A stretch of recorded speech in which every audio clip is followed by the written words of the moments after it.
আমিনুল ইসলামের ছেলে নাজমুল ইসলামের সঙ্গে স্থানীয় শরীফুল ইসলামের মেয়ে হিমু আক্তারের প্রেমের সম্পর্ক ছিল। কিছুদিন আগে দুজনে পালিয়ে যায়। প্রিয় দর্শক শ্রোতা, এই মুহূর্তে আমি অবস্থান করছি দিনাজপুরের বীরগঞ্জ উপজেলার মোহনপুর ইউনিয়নের কুতুবপুর গ্রামে। একটি বসতবাড়িতে দিন দুপুরে হামলা, ভাঙচুর ও চুরি সংঘটিত হয়েছে বলে অভিযোগ উঠেছে। এলাকাবাসী জানান, আজ বৃহস্পতিবার ৭ আগস্ট সকাল ১১টার দিকে কুতুবপুর গ্রামে মৃত কেশামোহনের ছেলে আমিনুল ইসলামের বাড়িতে এ হামলার ঘটনা ঘটে। আমরা এখন সরাসরি ভুক্তভোগী পরিবারের সাথে কথা বলবো। আপনারা আমাদের সঙ্গে থাকবেন। আমি আমার ফেসবুক পেজের মাধ্যমে আপনাদেরকে সরাসরি দেখানোর চেষ্টা করতেছি। আমার নাম মোসাম্মদ সুমি বেগম। আমার বাসা এইখানেই, এই সামনে আমার ননদ হবে। এই এক জায়গায় বাড়ি আর কি, এই মানে ১৫-২০ হাত দূরে এইরকম। গ্রাম কুতুলপুর শালডাঙ্গা। হ্যাঁ, কি হয়েছে, ছেলে মেয়ে উভয়কে ভালোবাসে। তারা দুজন কাছ ছাড়া আর কি কোনো ইয়া নেই। তাই ইতিমধ্যে ছেলে মেয়ে রাত ১২টার সময় পালিয়ে গেছি। পরের দিন আমরা সকালবেলা খোঁজ পেলাম বলে ছেলে মেয়ে নাই বাসায়। এরও ছেলে নাই, ওরও মেয়ে নাই। হ্যাঁ, এরকমভাবে আর কি আছি। চুপ করে থাকতে থাকতে ওরা বলতেছে আমাদেরকে মেয়ে আনে দাও, নানানটা হুমকি দেয়। আজ আসি বাড়ির কাছে দাঁড়া হয়ে থাকে, কাল আসি দাঁড়া হয়ে থাকে, লাইট মারে।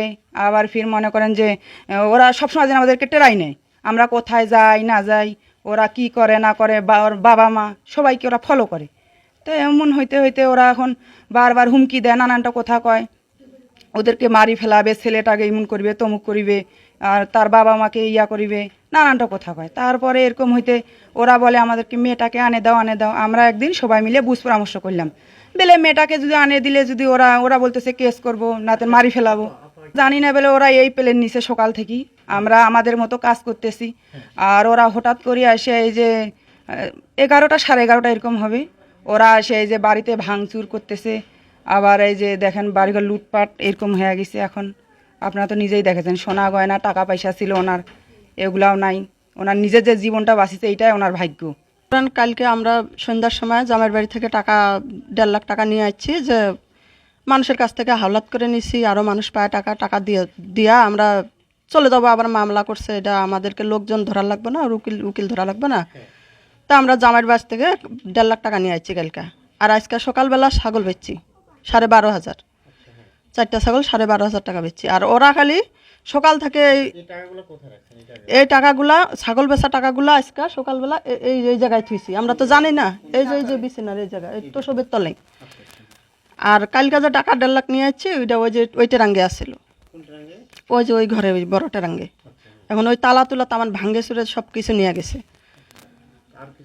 তো এখন সকালবেলা আমার মেয়ের সোনার দুল, সোনার চুরি আমার এখানে থিয়া গেছে। বাড়ি ভাঙাচুরা করছে, বাড়ি নতুন করছে, থিয়া গেছে। আর আমার একজোড়া দুল আসছিল, আমার একজোড়া খালি দুল আসছিল, চুরি আসছিল না। তো এখন সকালবেলা ওরা এই দিক দিয়ে খালি নাহলেও বোধহয় 10 বার যাওয়া আসা করছে। হ্যাঁ, নাহলেও 10 বার যাওয়া আসা করতেছে। তা আমরা কিন্তু কিছু টের পাইছি। টের পাওয়ার পরে আমার বাড়িওয়ালা কইছি যে বলে তোমরা সরে থাকো, আবহাওয়া খুব খারাপ। তা আমার বাড়িওয়ালা সরে দিয়ে আমি আর কি বাড়ির এই যে সুরাসামটি করতেছি। এরই মধ্যে খবর পেলাম যে ওরা দল বান্ধে আসতেছে, আমাদেরকে মারবে। তাড়াতাড়ি করে আমি বাড়ি থেকে সরে গেছি। তা আমি তো সরে আসি, এই দিক দিয়েও কিন্তু আরও ওরা ঘোরাফেরা করতেই আছে। এই ঘোরাফেরা করতেই কিন্তু এই যে ভাঙচুর করা শুরু করে দিছে। তখন এখন এই বাড়ি ভাঙচুর করে আবার আমাদেরকে খুঁজতে গেছে, আমাদেরকে মারে ফেলবে। দুইজনে আবার ভাঙচুর করে এগুলা করে থিয়া আবার আমাদেরকে খুঁজতে গেছে, আমাদেরকে ডাঙ্গে মারে ফেলাবে। আমাদের শ্বশুর এখানে আসিয়া এখানে আমাকে ফোন দিল, কইল বলে আমাদের ঘর বাড়ি সব কিছু ভাঙি ফেলাছে। হ্যাঁ, এই জন্য আমি কিন্তু ভ্যান চালাই। আমি ওই ভ্যান ধরিয়ে আসিয়া আমার বাইরের বাড়ি ভ্যান থিয়া আমরা এখানে আসি, দেখেছি এই অবস্থা, ঘর বাড়ি ভাঙি শেষ করছে।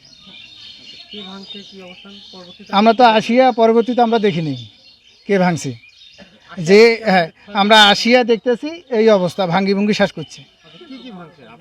আমি আসি দেখতেছি ঘর বাড়ি যা যাবতীয় আছে সব ভাঙি ফেলাইছে। ঘরের ভিতর ট্রাঙ্গিলা ছিল, ট্রাং ভাঙি ফেলাইছে।